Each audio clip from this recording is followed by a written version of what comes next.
Hi my loves, in this reading we will going to have love reading, message from your person and spirits, and the focus ng ating love reading is siya na ba yung life partner mo or just a lesson na need na ma-let go.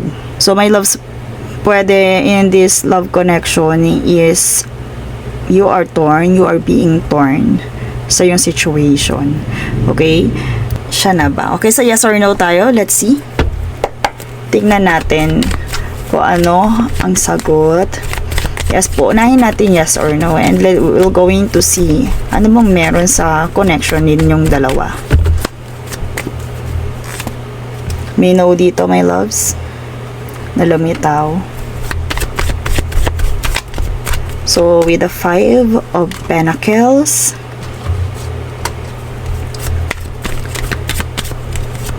meron din tayong lumitaw na Knight of Wands, and maybe my loves dito hindi ganun ka sabihin natin sigurado dito. Sa lifetime my loves, I hear na nandun yung hot and cold or sabihin natin unstable energy.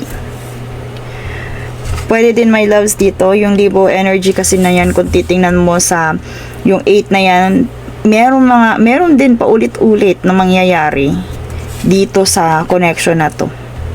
Trying to have balance. So dito my loves, pwede ang mag-cause kung bakit hindi siya yung pang lifetime mo because of money, because of the poverty. Pwede my loves na hindi niya kayang ibigay kung ano yung pangangailangan mo in life kasi lumitaw dito si 5 of Pentacles. Pero when it comes to feelings, I hear nandun energetically, they are meron namang passion, meron namang desire towards you. So, dito my loves, pwede ha. Kung hindi mo nahahalata kay person, yung sa money, kasi kaya niyang dalhin, yung problemang yun. And pwede my loves na iyon yung dito, parang nakakapagpa-limbo energy. Parang hindi mo ganun ka distinguish, recognize na meron tong pinoproblema sa pera or meron tong sabihin natin hindi niya kaya pala na mag-provide. Pwedeng ganun my loves because they are charming. Sabihin natin nandun yung pagiging flirt, andun yung desire na maghangad ng tao na parang sabihin natin ang daming salita, ganun. Pwedeng my loves ganun. Pero dito when it comes to sabihin natin yung pag-andun na kayo, I hear hindi niya kaya kasi nandito pa rin yung juggling money. They need to balance their finances. Okay, so pagdating sa lifetime my loves, hindi pa siya sinasagot ng cards kasi andito yung limbo energy. Pwedeng sa kanya din my loves, hindi siya sigurado, hindi pa siya sigurado because of money. Hindi pa siya sigurado kung ikaw na ba, kung kaya ka na ba niyang panindigan because of money.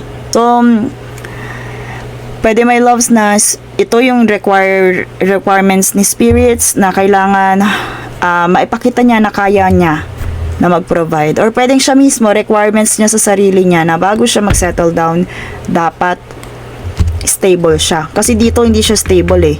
Kaya yan yung nag-cause ng maybe na energy. Kung titingnan natin my loves, may no dito, may yes. Pero nagkaroon ng maybe. So hindi pa sigurado kung pang lifetime talaga yung partner na to. Or yung person na to my loves. So, let's see more clarifier energy for this love connection.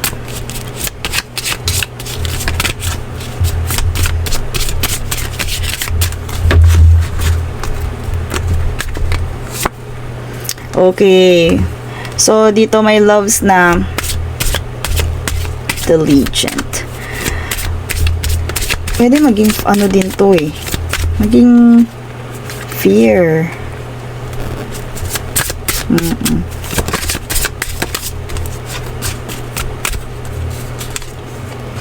Okay. My loves, I hear sa lifetime hindi yun yung iniisip mong pang lifetime, ideal mo, hindi niya kayang ibigay my loves. Because of this, the Legend card. So my loves, nararamdaman mo ba? Nararamdaman mo ano siya? Nag-open ba siya na sa'yo about their finances? Kasi may pagka-charming to. Pero, meron itong tinatagong darkness. Okay? So, they are charming. Sabihin natin, nandun, ipinapakita niya yung, sabihin natin, may pagka-flirt din to. Warm, pagdating sa love.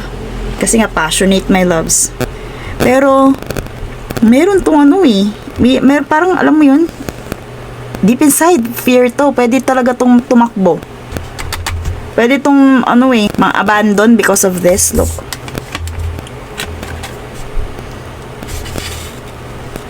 Diba? Pwede tong mga abandon, my loves. They are having or showing care. Pero, parang hindi niya kayang i-give up ang money over relationship. So, like for example na lang, dito kasi, andito sa focus and money. Pwede pag to nangailangan ng pera, at halimbawa, hindi niya ma-achieve yun with, sabihin natin kung kasama ang, halimbawa ikaw siya nangailangan ng pera, or nangailangan siya. Pwede my loves na, kung marirealize niya na walang growth sa relationship niyo, pwede to mga abandon. So, dito my loves, hindi sila ganong kung ano yung pinapakita nila dito with this Knight of Wands, my loves, hindi ganun deep inside. Meron pa tong darkness, my loves. May darkness and also yung paghahangad sa pera andon, my loves.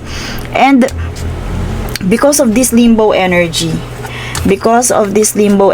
I hear na hindi agad kayo makakapag-settle down. Yung progress in life, hindi nyo agad yan makikita or hindi agad kayo magkakaroon ng, hindi nyo agad makikita or hindi nyo agad ma-attain yung balance when it comes to money, when it comes to your energy, because of this long, slow, sluggish. So, kumbaga medyo mabagal ang usad with this person. Pwede din ito, literally sa pamumuhay. Pwede maging mabagal ang pag-usad ng pamumuhay mo dito sa connection na to. Okay? So, my loves, kaya hindi pa sa ngayon, maybe pa talaga siya kasi mabagal. Parang maano yung progreso dito, my loves. Kasi nga, money related, pwede, my loves, nandun pa yung takot. Parang hindi pa niya kayang mag-commit. Parang hindi niya kayang gawin yung mga sinasabi niya. So, out of their fun or free-spirited, my loves, confidence, out of their charm, pwede yung mga sinasabi niya hindi niya kayang panindigan. Okay po, let's see message from this person.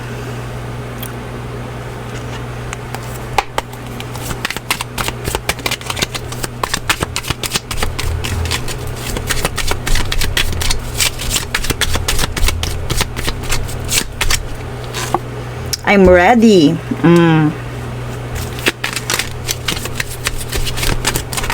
Okay. Yeah. So, meron siya ditong, kumbaga, meron siya dito yung tinatanggi. You already know. So, my loves, eto like for example na lang sa situation. Halimbawa, alam mo na ang priority niya ay love. Pwede, my loves, na kung itatanong mo kung ready na ba siya mag-commit, mag-settle down, pwede, my loves, yun. Bago mo itanong, parang naiparamdam na niya or naipakita na niya, nakapagpakita na siya ng sign. So, dito, my loves, sa no na to, sa no, meron siya ditong inapprovean. Pwede, my loves, connected to dito, you already know. And sa I'm ready, my loves, na to, kung dumaan na ba siya sa, sabihin natin, pagsubok na to, nadaanan na ba niya yung 5 of Pentacles na to, yung poverty, yung hardship when it comes to finances. Kasi pwede, my loves, naman yung breakthrough na to is dito. Pwede, my loves, na sinasabi niya sa sarili niya, they are ready. Pero ito, yung takbo ng energy ng sagot niya, they are ready. Pero meron siya dito itinatanggi at kaharap nun ay fear. Okay? Yeah, no, or yeah, no. You already know. So, my loves, kung sinabi niya na hindi pa sa ngayon, pwede iyon yung kanyang ikiniklaim dito. Pwede, my loves, na sinasabi niyang yes, pero sa status niya, alam mo na hindi pa. Pwedeng ganun, my loves. Okay, so let's see. More message from this person. Promise.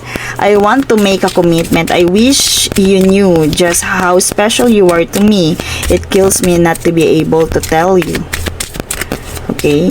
So dito, my loves, I promise I will make things right between us. Kaya nandun yung limbo energy, my loves. May kailangan pa. New beginnings. I'm all ready to start again. Eto, my loves,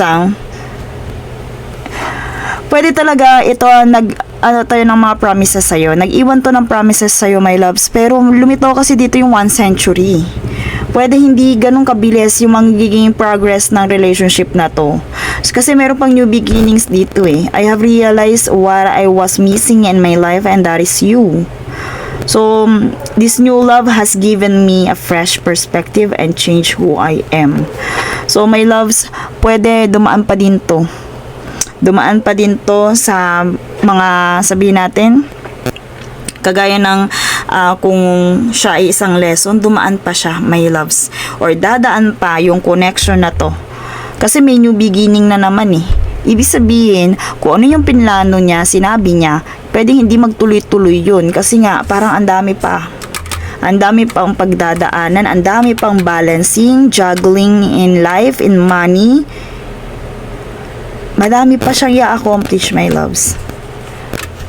So, ikaw, masasagot mo yun kung sabihin mo kung maibibigay ba niya yung iyong mga demand. Kasi dito, my loves, pwede nagiiwan to yung person na to ng mga salita na parang hindi pa niya talaga kayang gawin right now. Ano pang meron sa love connection na to? Let's see. Kasi para dito ang daming promises, ang daming projection. Pero doon sa inner, andun may fear na lumitaw dito eh. Andun sa inner niya, yung energy niya, my loves, deep inside meron to. May fear. Pero ang dami niyang projection of love, ang dami niyang parang sinasabi, ang dami niyang parang salita na talagang parang mag-iiwan ng sabihin natin, assurance.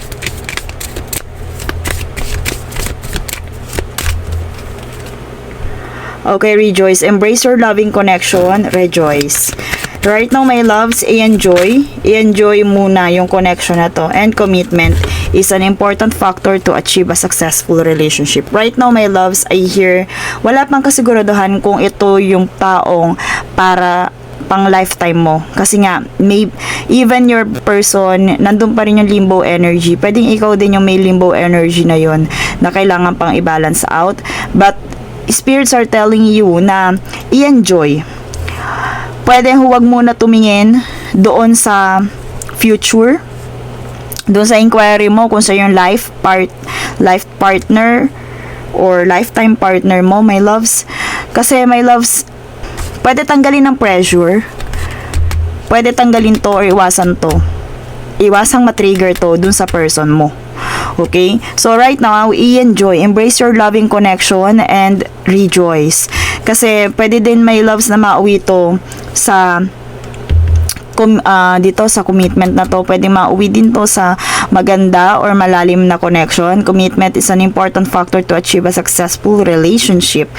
So, my loves, right now, wag munang tumingin sa future. I-enjoy muna ang mga bagay-bagay or i-enjoy nyo muna. Kilalanin nyo muna, my loves, kasi ayan, lumitaw na binigyan na tayo ni spirits ng guides kung ano ang meron.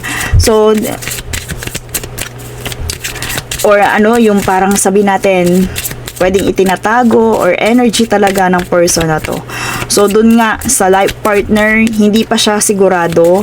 Hindi pa sigurado itong person na to kung siya even yung person mo, hindi pa sigurado kung siya yung deserve sa'yo. Okay? Pero dito, I hear na, magano naman to. Pwede na ma-realize din ito na ako ano yung dapat niyang gawin kasi lumitaw dito yung new beginning. Pwede din, my loves, na yun nga, andun din yung passion. So, ito, passion over poverty. Or sabihin natin, financial crisis.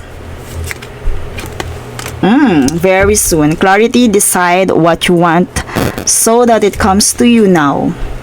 So my loves, I hear na meron ka pang madidiscover. Spirits are telling you masyado pang maaga para isipin yung na life partner itong person na to. So discover it by sabihin natin embracing this connection. I-discover mo muna. And very soon, spirits will going to give you a sign para makapag-decide ka talaga dito sa commitment na to, kung siya na ba talaga. Kasi right now, hindi pa ganun kaklaro. Okay, so my loves, let's pull your final question for spirits. Your biggest question, my loves, and let's see kung anong sasabihin ni spirits. So, habang sinashuffle ko to, isipin mo, my loves, ano yung gusto or yung answer dyan sa biggest question mo. Ayan. Within the next few months, so, kung may iniintay kang sign, may iniintay kang sagot, within next few months, mag-unfold yun. Pwede ibigay sa'yo yung kasagutan na hinahanap mo, iniintay mo very soon. Yes, very soon na siya, my loves, kasi next few months na lang to. So, pwede, my loves, may darating, may balita about this love connection. Pwede na celebration din. But I hear dito sign confirmation kung yung person na to ay deserve as your life partner. Kung yung person na to ay sabihin natin, pwede, my loves, na since now pwede kung bago-bago lang tong connection nga na to, pwede, my loves, na patagalin pa, observe muna ng mga ilang buwan pa, and spirits were going to help you to decide kung ano ang sabihin natin final answer talaga for your questions. Kasi nga right now hindi pa ganun ka-stable talaga, hindi pa mabasa, hindi pa makita kung siya na ang para sa'yo, kasi nga meron ditong passion over financial crisis. So my loves, i-enjoy muna, hayaan muna na lumipas ang ilang pambuwan. Huwag ka muna mag-isip, mag-overthink about the future. I-enjoy mo muna, my loves. And kung mabibigay niya yung enjoyment, satisfaction na parang kumbaga hinahanap mo as their partner, pwede, my loves, ayun.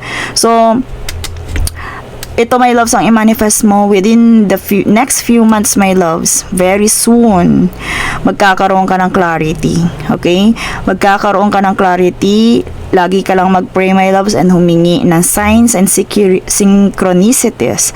What you want, clearly decide what you want so that it comes to you now. So, ito din, I hear na mag-stick ka din, my loves, doon sa standard na hinahanap mo. I-manifest mo yun. Huwag ka, my loves, magsasatisfy dun sa bare minimum, kasi pwede din, yun yung ano dito pwede magpaulit-ulit lang yung pangyayari sa yung life. Kasi meron ditong 8, yung infinity, paulit-ulit. Okay po? So, that's all for your reading. Thank you so much and see you in my next one.